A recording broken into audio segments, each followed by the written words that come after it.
Welcome to YoYo TV Cine Talkies. Garuda Express, an international courier service. తన సినిమాకు కూడా అంతగా ఇంటర్వ్యూలు కానీ ప్రెస్ మీట్స్ కానీ పెట్టని నాగ్ ఇప్పుడు నాగ చైతన్య కొత్త సినిమా కోసం నానా హంగామా చేస్తున్నారు. మంచి సినిమాని ఎప్పుడు ఎలా మార్కెట్లో చేయాలో తెలిసిన నాగార్జున ఇప్పుడు తన కొడుకు మూవీ కోసం చాలా కష్టపడుతున్నారనే చెప్పాలి. కళ్యాణ్ కృష్ణ డైరెక్షన్లో వస్తున్న రారండోయ్ వేడుక చూద్దాం సినిమా పోస్ట్ ప్రొడక్షన్ పనులన్నీ దగ్గరుండి చూసుకుంటున్నారు.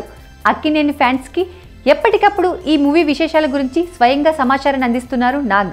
ఒక రకంగా చెప్పాలంటే పబ్లిసిటీ బాధ్యత మొత్తాన్ని నాగ్ తీసుకున్నారని చెప్పాలి. ప్రతి నిర్మాత ఇదే విధంగా నడుచుకుంటే పబ్లిసిటీ లేకే సినిమా పోయింది అనే మాట ఉండకపోవచ్చు. భవిష్యత్తులో నిర్మాతలందరికీ నాగ్ స్ఫూర్తిగా నిలిచినా ఆశ్చర్యపోనక్కర్లేదు. ఈ చిత్రం మే 26న ప్రేక్షకుల ముందుకొస్తున్న విషయం తెలిసిందే.